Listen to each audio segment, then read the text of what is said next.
3 अध्यादेशों के खिलाफ आंदोलन चल रहा है हरियाणा भर में और देश के दूसरे हिस्सों में भी।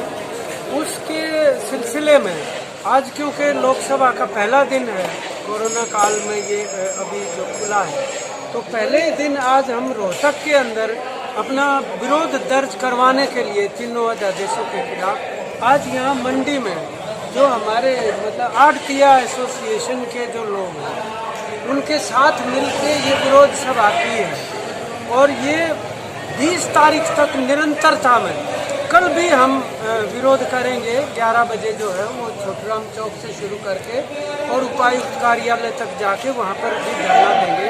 ये बड़ी एकता है, इसके अंदर किसान संगठन भी है, इसमें मजदूर संगठन भी है और जो भी जुड़े हुए मंडी के साथ जो व्यापारी और ट्रेडर्स हैं उनकी एक बड़ी एकता के आधार के ऊपर ये चल रहा है। और हमारा ये कहना है कि तीनों अध्यादेश वापस लिए जाएं क्योंकि ये कृषि और किसान को बर्बाद करने वाले हैं, जिससे हमारे देश की खाद्य सुरक्षा भी खत्म हो जाएगी। बड़े दूरगामी इसके प्रभाव पड़ेंगे और बड़े जो कारपोरेट घराने केवल ये उन्हीं के फायदे के लिए ये तमाम लोगों की जो रोजी रोटी इसको सरकार ये कह रही है कि लोगों को हम समझा नहीं पाए हैं, इसमें लोग भ्रांति फैला रहे हैं।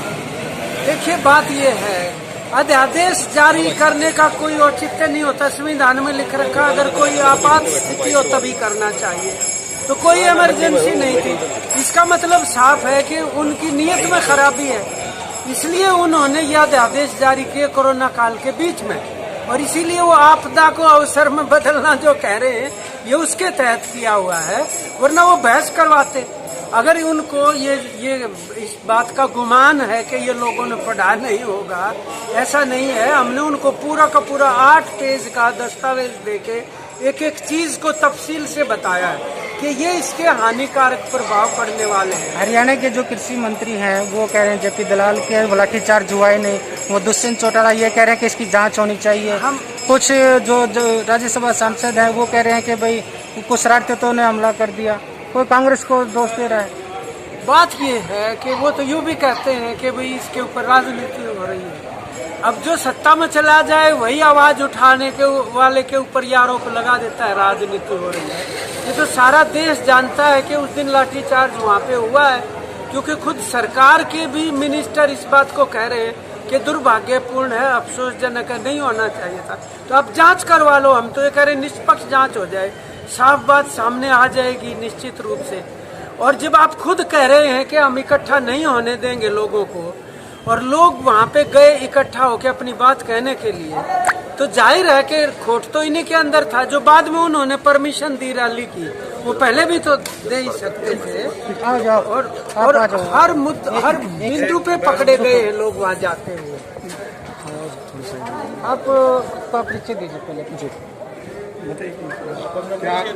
अच्छा जी, मैं जी अनिल कुमार नांदल, हरियाणा प्रदेश अध्यक्ष अम्बावता, और ये हमारे किसान सभा वाले हैं, हमारे साथ हमारे मामा जी हैं। तो जिस तरह से अभी जो आप लोग तीनों अध्यादेश के विरोध कर रहे हो, इसमें खामी कहाँ है, क्या है? इसमें जी सारी खामियां हैं। इससे पूरा देश बर्बाद हो जाएगा, ना कि एक हरियाणा बर्बाद होगा, पूरा देश बर्बाद हो जाएगा। बिहार का हमने कई दफे मीडिया के माध्यम से बता लिया है, बिहार में ये अध्यादेश लागू है, वहाँ से 500 रुपये जो ये प्राइवेट कंपनी खरीदती है और दूसरी स्टेट में ले जाकर 1800 रुपये बेचती है। यहाँ बिहार में जो भी मजदूर अपने आधार लगाने आता है, उस एक भी बिहारी भाई से पूछ के देख लो अब तेरे पास कितनी जमीन है। वो कम से कम 6 एकड़ का 5 एकड़ का जमींदार होता है जो आज हमारे यहाँ का दाल लगाता है। हम उसको इतनी इज्जत करते हैं क्योंकि वो जमींदार का बेटा है। तो ये एक लाश कड़ी रही है जी। आगे क्या रणनीति है? आगे ये रणनीति है जी, कल हम छोटराम चौक पर इकट्ठे हो गए और लद्दू सचिवालय में जा गए और 20 तारीख तक हम धरना देंगे और 20 तारीख को लद्दू सचिवालय को चारों तरफ से घेर कर रख देंगे। या तो पूरे हरियाणा में हमारी ये चल रही है, सभी संगठन हम इकट्ठे हो रहे हैं, ना कि कोई एक संगठन ये काम कर रहा और पूरे हरियाणा में ला रख देंगे। नहीं तो 20 तारीख को इतना बड़ा, या तो 19 तक वापस ले लेंगे, अगर नहीं वापस लिए 19 तक तो 20 तारीख को पूरे हरियाणा को अलग रख देंगे। किसान भाई, राजनीति भाई, मजदूर भाई, चक्का जाम कर देंगे, अलग रख देंगे सब। क्या है? जो मुद्दे हैं, जो टॉपिक हैं, आप जिस तरह से क्यों है आप प्रदेश? हर्ष गिरधर, उप प्रधान, हरियाणा स्टेट अनाज मंडी आड़ती एसोसिएशन। इसमें आड़तियों का नुकसान होगा?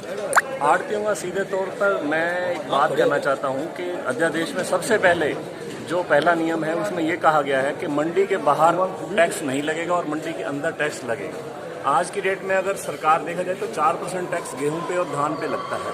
मोटा मोटा तौर पे 77 रुपये सरकार सीधा सीधा अपने खातों में लेती है खरीद पर 1 क्विंटल पर। और बाहर अगर यही मुनाफा किसी प्राइवेट बिल्डर को मिलता है तो वो अंदर क्यों खरीदेगा? जब उसको अलग से 77 रुपये देने पड़ते हैं तो किस लिए देगा?